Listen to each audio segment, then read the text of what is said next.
अपने कार्य क्षेत्र को भगवान की सेवा समझिए, गंभीर भाव से रहिए, विनम्र रहिए और खूब नाम जप कीजिएगा। जीवन को उन्नतिशील बनाना है। जब तक भगवान न मिल जाए तब तक हमारी यात्रा रुकनी नहीं है।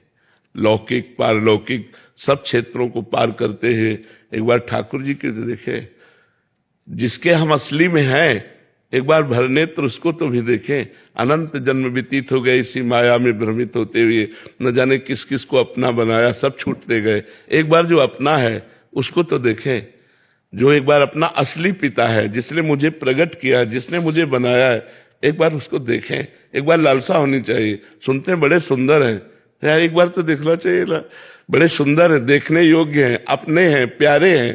तो एक बार ये लक्ष्य बना लेना चाहिए कि आप चाहे जिस जन्म में मिलो, ये आपके ऊपर छूट है, लेकिन प्यारे अब मैं आपसे मिलना चाहता हूं। आपने सब सुख देख दिए, दिखा दिए, अब हम मुझे नहीं चाहिए, अब मुझे आप चाहिए। और अगर आप चाहिए तो सारे सुख आपके चरणों में अपने आप आ जाएंगे।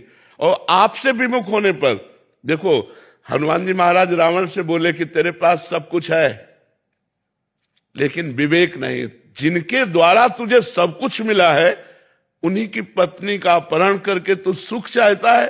तो शंकर साहस विष्णु आज तो ही सकहि न राख राम कर द्रोही। हजारों शंकर हजारों विष्णु मिल जाएं तो भी तुझे भगवान राम से द्रोह करने के कारण तेरी रक्षा नहीं कर पाएंगे। और अंततो गत्वा बंदर उसकी खोपड़ी पे पैर मारते हैं। ये हाल देखकर मंदोदरी कहती है कि राम विमुख अस हाल तुम्हारा, रहा न को कुल रोवन यारा। आज जिस समय तू चलता था मैंने देखा है, दिशाओं के दिग्गज कांपते थे। आज वही रावण तेरी खोपड़ियों को बंदर लात मार रहे हैं। ये हालत भगवान से विमुख होने के कारण हुई। तो हम उन भगवान के सन्मुख हो, उन भगवान को प्राप्त करें तो मनुष्य जीवन की सफलता है। खूब आनंद पूर्वक रहो, मस्त रहो, भगवान के आश्रित रहो। आपकी महाराज जी, आप हमारे हम सब श्री जी के हैं। हम एक छत्र के नीचे हैं, जिसका ये नीला छत्र है ना, नीला छत्र है ना आकाश, हम सब उसी के बच्चे हैं, हम उसी के हैं। हाँ, आगे का मार्ग आप नहीं जानते तो हम आपका हाथ पकड़ लिए, हमारा कोई हाथ पकड़े है, उसका कोई हाथ पकड़े है और उसका वो हाथ पकड़े है। ऐसे हम क्रम से जा रहे हैं। इष्ट आचार्य गुरुदेव उन्हीं के बल से हम जा रहे हैं। ये जो परंपरा बनी है वो ऐसे ही बनी है कि हम आपका हाथ पकड़े हैं, लेकिन मेरे में सामर्थ्य नहीं। मेरे गुरुदेव मेरा हाथ पकड़े हैं, लेकिन मेरे गुरुदेव आचार्य का हाथ पकड़े, आचार्य इष्ट का हाथ पकड़े, तो मतलब हम लाइन में ही है, हम वहीं पहुंच जाएंगे। जय जय श्री हरि।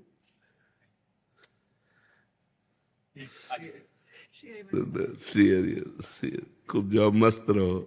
अलका श्रीवास्तव जी। राधा राधा। राधे राधे महाराज जी। महाराज जी, योग क्षेम मतलब जीवन यापन से जुड़े खर्च की चिंता बनी रहती है, इससे ऊपर उठने के लिए महाराज जी क्या करें?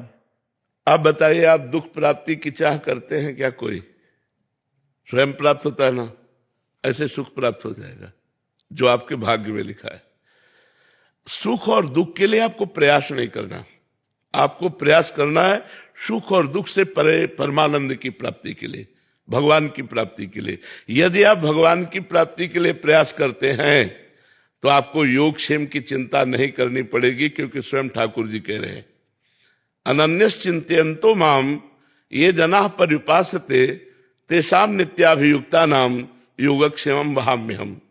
जो मेरा अनन्य चिंतन करता है उसके योग और क्षेम का वाहन मैं स्वयं करता हूं। योग का तात्पर्य होता है प्राप्त जो है और अभी जो नहीं प्राप्त है, नहीं प्राप्ति की प्राप्ति कराने का नाम योग है, और जो प्राप्त है उसकी रक्षा करने का नाम क्षेम है। जो नहीं प्राप्त है वो स्वयं ठाकुर जी प्राप्त कराएंगे, और जो प्राप्त है उसकी रक्षा स्वयं ठाकुर जी करेंगे। वो देख रहा है योगक्षेमम वहाम्यहम्, वो ऐसे थोड़ी बोल रहा है, वो सच्चिदानंद है, वो सत्य नारायण है, वो जो बोलता है वो करता है। उन्होंने कहा योगक्षेमम वहाम्यहम्, मेरा सिर्फ कार्य है उसका आश्रय लेकर चिंतन करना, और उसका कार्य है व्यवस्था करना। हम जब उसकी शरण में हैं तो उसकी व्यवस्था अपने आप होगी। आप चाहे गृहस्थ हो चाहे विरक्त हो, सबकी वो व्यवस्था करता है। हम आपको कैसे बताएं, वो इतना आगे से आगे देता रहता है। आपको क्यों नहीं मिलता है?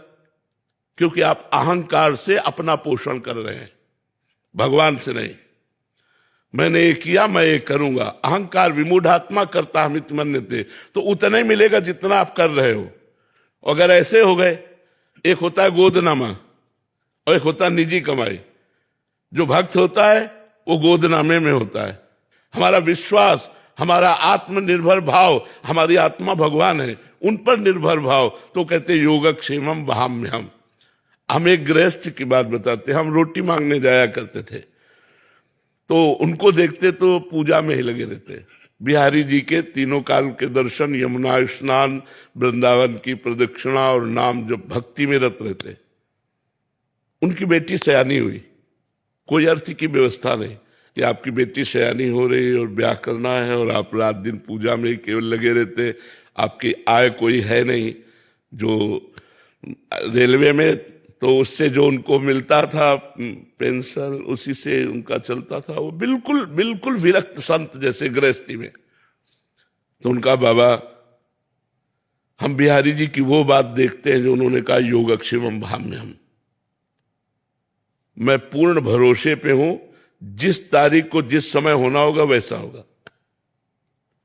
एक परमहंस जी थे, अभी उनका शरीर पूरा हुआ, बड़े ब्रज के गुप्त परमहंस थे, उनको कोई जानता नहीं था। वो एक इंजीनियर को गुड़गांव से लेकर के आए बिहारी जी के दर्शन कराने।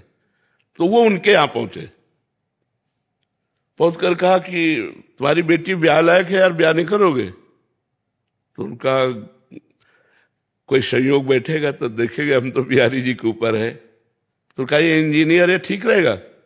इंजीनियर से कहा लड़की ठीक रहेगी? उन्होंने कहा जी 5 मिनट हम बात करने। बोले बात कर लो, ब्याह हो गया। कैसे बिहारी जी करते, कैसे व्यवस्था करते, योगक्षेमम वहाम्यहम्। ये कोई भगवान ने मजाक नहीं की, गीता जी में स्वयं भगवत वाणी, पर हम ऐसे नहीं हो पाते। हम कहते हैं ऐसे रहो, तुम बचाने की कोशिश मत करना, तलवार आएगी और तुम्हारे गले में हार बन जाएगी, वो तुम्हारे गले को छू भी नहीं सकती यदि भगवत आश्रित हो। 5 वर्ष का बालक प्रहलाद है, त्रिभुवनपति हिरण्यकश्यप है, आग में जलाता है, जहर पिलाता है, हर कोशिश मारने की करता है, लेकिन 5 वर्ष के बालक का बाल भी बांका नहीं कर सका। और भगवान ने नरसिंह रूप धारण करके फाड़ के फेंक दिया उस वरदानी, विशेष वरदान प्राप्त किए हुए हिरण्यकश्यप को भगवान ने फाड़ के फेंक दिया। और 5 वर्ष के बालक का वो त्रिभुवनपति होने पर भी बाल बांका नहीं कर पाया। ऐसे भगवान हमारे हैं, भगवान की अनंत सामर्थ्य है। हम भगवान के आश्रित नहीं हो पाते, इसलिए हमें बात नहीं। अरे योगक्षेमम वाम्यम, ऐसा मत सोचो कि केवल बाबा जी का ही योगक्षेमम वाम्यम। भगवान अपने भक्त का योगक्षेमम। अर्जुन बाबा जी हैं क्या?